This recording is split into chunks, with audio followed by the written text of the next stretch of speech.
What did sofas look like in the 1800s? It is time. Sorry, that was intense. It is time to read Crime and Punishment for the Big Scary Book Club. Is this not the scariest sounding book you have ever heard of? I am so intimidated by the title. This book is meant to be like a lot of people's favorites. I'm not completely ready to read an incredibly complicated book. I've recently been reading very complicated books. So let's hope this is gentle. Let's hope it's well written enough so that my brain doesn't explode.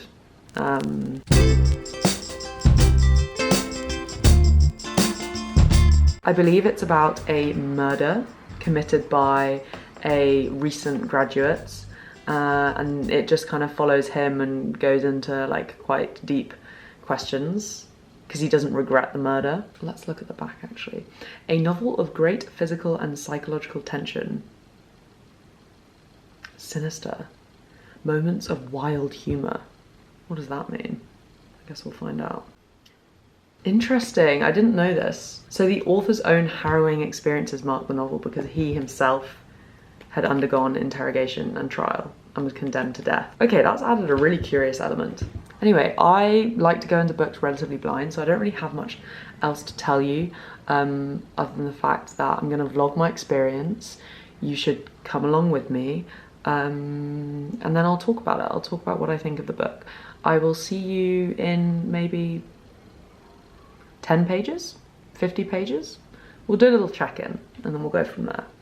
This series is basically just about reading the books that have been on your TBR forever because you're intimidated by them. So that might include classic books or just really long books or books with daunting subject matters. Crime and Punishment ticks a number of those boxes and I'm very afraid. I'm very, very afraid. Okay, I'm gonna start reading now. Hello friends, I'm doing a bit of pre-work reading. I've got my banana peanut butter sandwich with the end pieces of the bread. Like I'm the backbone of this household, basically. And I've also got my incredibly milky iced coffee. So I just love the jingles against the rim of glasses like these. Anyway, I thought I'd give you an update. I am 20 pages through, so this is like a little first impressions check-in, and I'm enjoying it. I have a very, very good feeling about how it's going. It is definitely a classic, or what you think of when you read a classic. Like, it's very, very descriptive, long-winded. Also, can I just say, okay, this book looks kind of normal. If anything, it looks kind of small, but it's actually 500 pages. The paper's just kind of thin.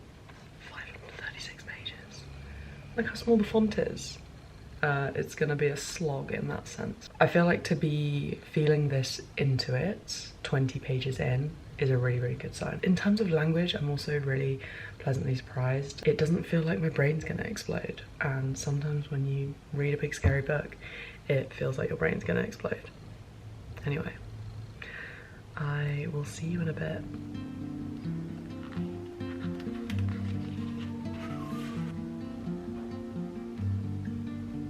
Hello, dishwasher is on in the background before you ask. I'm realizing how shiny I am right now. I'm just about to go to bed. It's been a very busy few days, so I haven't read loads, but I have hit page 100 and I am really, really liking it so far. I just wanted to say two things before I hit the hay. One is really enjoying it, but very dense. We have encountered a few speeches, which there was a similar thing in East of Eden where you would have like really long descriptions of landscapes, and this one is mostly drunk men just talking, just really not knowing when to be silent. So we're encountering that a little bit, but it's quite easy to follow, and yeah, it's dense, but it's not, you don't really get lost that easily, which I find sometimes with classics. You just constantly get lost and it's hard to concentrate and it's a bit of a nightmare. Crime and Punishment, I might as well hold it up actually, but I'm just not finding it with this book so far. I'm also really enjoying the point of view. It's third person, but you are very entrenched in the protagonist's thoughts. You are very aware of what he's thinking, so you still have that like first person feeling, which for this type of book, obviously I don't know where it goes, but it feels like that first person reflection is pretty key to it. So yeah, those are my things. Oh, finally, the final thing. It referred to him getting back into his flat, our nice little protagonist, and lying on the sofa, or like collapsing into the sofa. And is that like, do you sometimes find, I sort of lose a sense of like what existed at what time period? This book is the 1800s, and to me the idea that sofas existed in the 1800s, I think it's because my brain like just thinks of a sofa like this, or thinks of those like modern, like a leather corner sofa. Like, what did sofas look like in the 1800s? I'm gonna have to look that up because I'm really intrigued. But yeah, I mentioned a sofa and I was like, ooh, jarring, sofas. What are you doing here? You know? Okay, I think that's all my wisdom for now.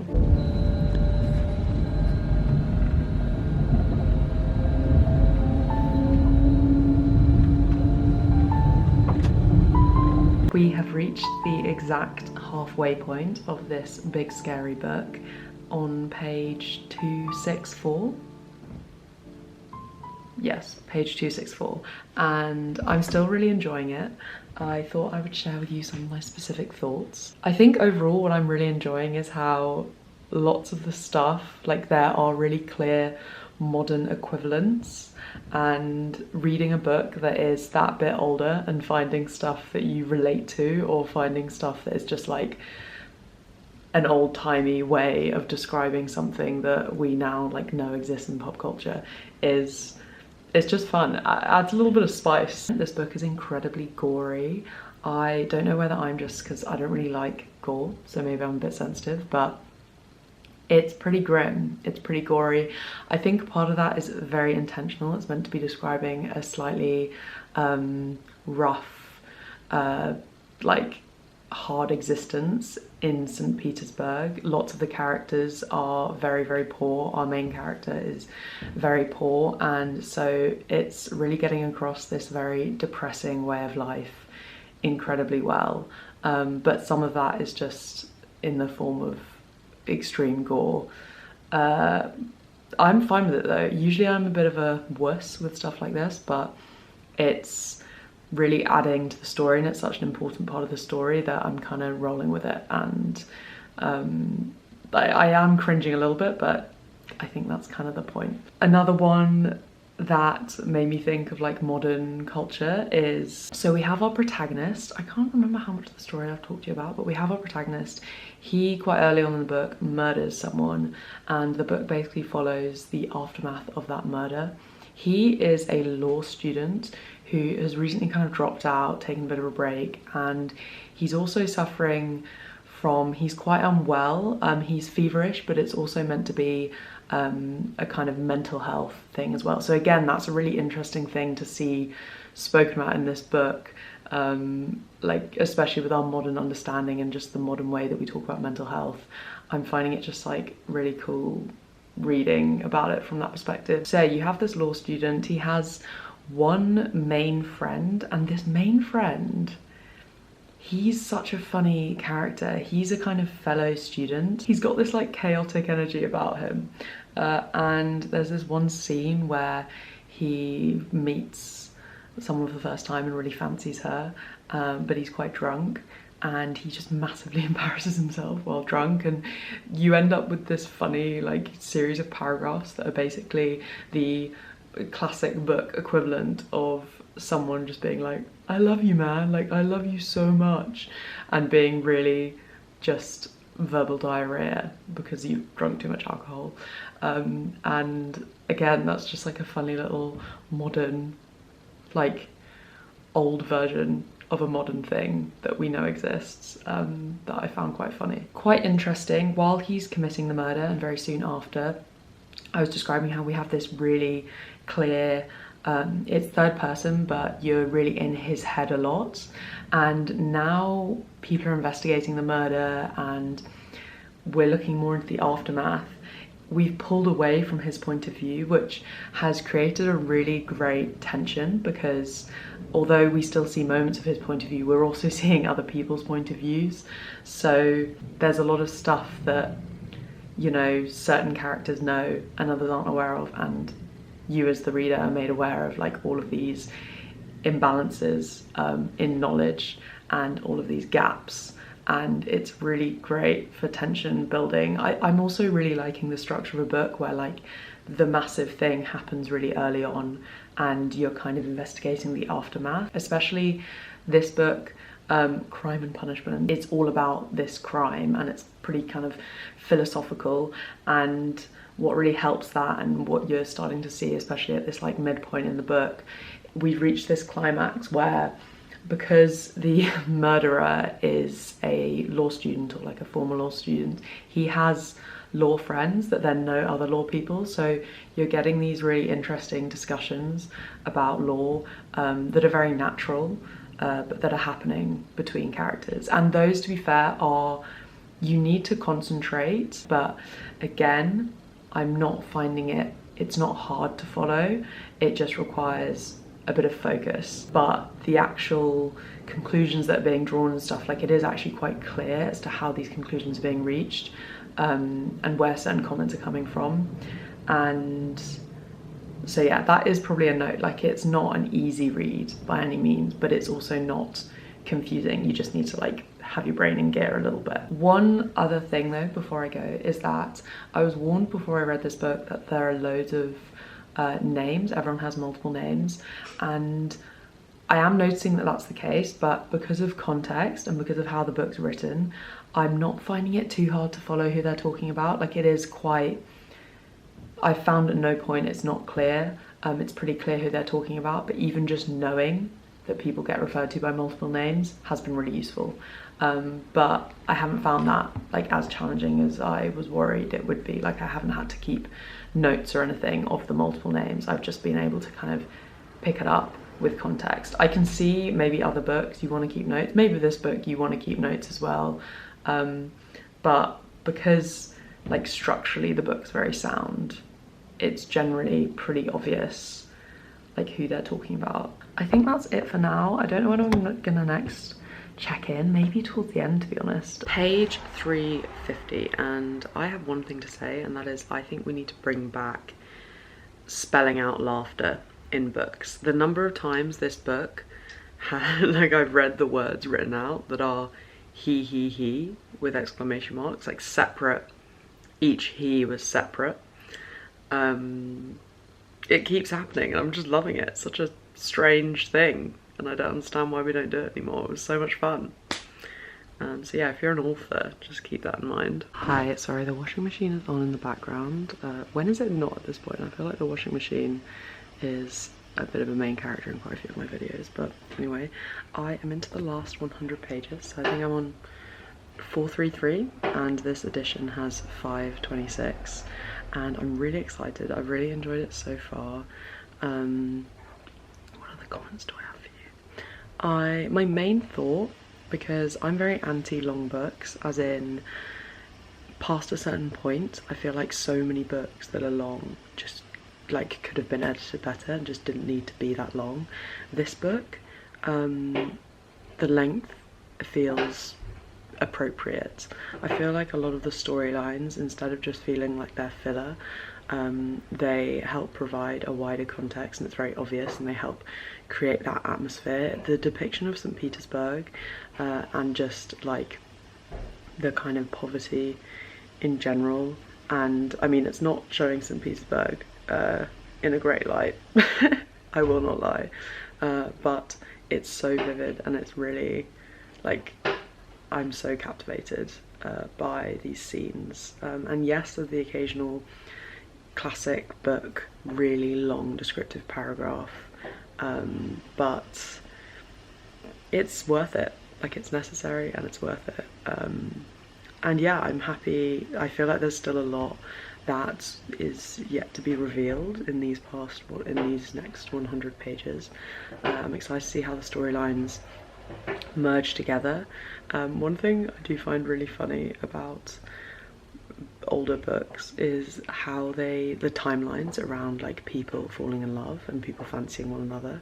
I feel like people will meet once and there'll be the most gentle allusion to them fancying each other, like one of them blushes briefly or something, and then the next time they meet it's like obviously they're in love, you know, obviously these two people are destined to be together and in love. So yeah, that's kind of funny, but all to play for, really, all to play for. We've still got a lot of things that haven't been tied up, but I feel quite confidently that they will be tied up, and it gives me a little bit of drama incoming. But yeah, I will see you next when I finish, actually. So I'm excited. Friends. Sorry, the background is so ominous. I have terrible lighting in my home when it's not daylight. I have finished Crime and Punishment, and it took a while. I think it took like, I'm just gonna say a while, I'm not gonna put a number on it.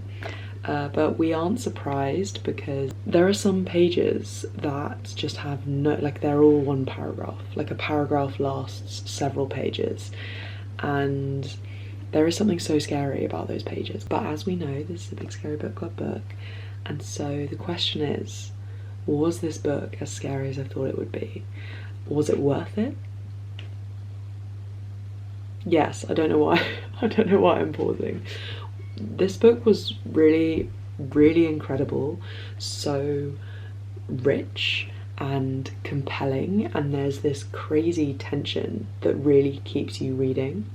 But what I would say is it is exactly as, like, I don't want to say challenging because it's quite easy to follow. The plot isn't too hard to follow, especially considering it's a classic and considering it's this kind of like epic big brain tale. It is actually quite easy to understand what's going on, but it just requires concentration. And I think that's been made clear throughout the vlog, but I would like to reiterate that. You should absolutely read this book, but make sure that you're charged up. Make sure that you've read a few pretty chill books before, and you've got some chill ones lined up, like after. And that is my only warning, because other than that, this is an incredible book. It was quite interesting because I read The Idiot by L.F. Boutman, and The Idiot is based on, well, it shares a title with another of Dostoevsky's books. There are meant to be some influences there in The Idiot. The Idiot is a contemporary book. If you haven't seen that video, it's about a girl who's kind of graduating or in college. She's kind of a bit in her own head. It's a little bit chaotic. She's a bit pretentious, but you still like her as a character. There's a good amount of self-awareness, but it's kind of about the pretentiousness of youth, how it's all okay, and it's quite an interesting style. And I did actually see a few similarities. You can see the influence there, because this book is kind of about, our protagonist is awful. I have to say actually one thing. In terms of comparing the protagonist directly, I definitely relate less to our... What's his name actually? That's another thing. There's a name guide, which I only discovered right at the end. Like, I finished the book, but there's literally a little guide that has the multiple names of each character and says who they are. So our main guy, Roger, is a terrifying character, an unpredictable character, and a very self-involved character. He scares me a lot, and this book is definitely, like, you can tell it was written at that time. The female characters have really, really disappointing arcs, but I'm sort of not, like, I'm not surprised, and you've got to kind of roll with the punches, I feel. Are those all my thoughts? I've left my... But yeah, all in all, an incredible story. Requires a bit of attention, but completely worth it. Our main guy, Roger, is, I think he's a pretty bad guy. Because as I said, like, he murders someone in the beginning, but I promise you, your opinion of him sinks even lower, like much lower. Like the murder is a speck. Enough from me. Let me know what you think of this book if you've read it, and if you haven't read it, give it a read, and good luck. Stay hydrated. Eat good food while you're reading it. Have a lovely week.